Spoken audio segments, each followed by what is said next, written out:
how much influence should the outsider have on the church? Paul is saying that there is an influence, but I'm raising the question, how much is that influence?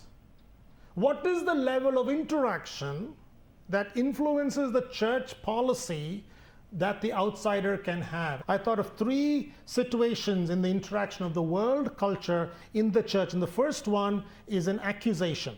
What if there is an accusation from the world against a church leader or member?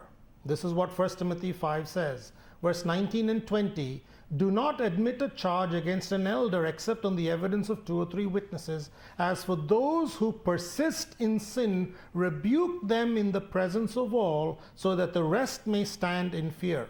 What if there is an accusation? Then the church needs to take the responsibility, do an honest assessment, and if there is sin involved, if there's a problem, then they need to address it. That is the problem that the Roman Catholic Church had. They had the problem. It's not like they said, all right, we've messed up, we are sorry. No, they tried to cover it up. So if there's an accusation against a leader or a church member or anything, the church's responsibility is to find the truth out and to address the accusation accordingly.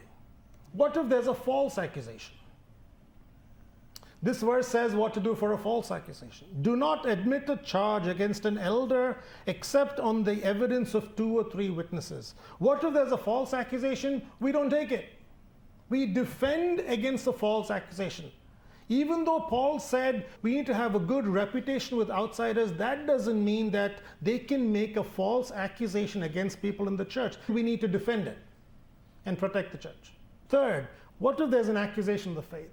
There is never a time when culture simply accepts the gospel message and its ramifications. There has never been a time.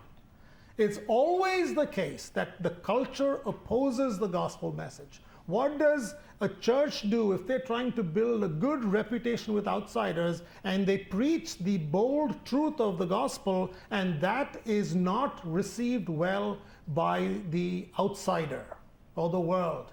Do we compromise? No. Look at what 1 Peter says, chapter 3, verse 15. But in your hearts honor Christ the Lord as holy, always being prepared to make a defense to anyone who asks you for the reason for the hope that is in you. Yet do it with gentleness and respect. If there's an accusation that is based on the faith, then we defend it unapologetically. We cannot compromise our message.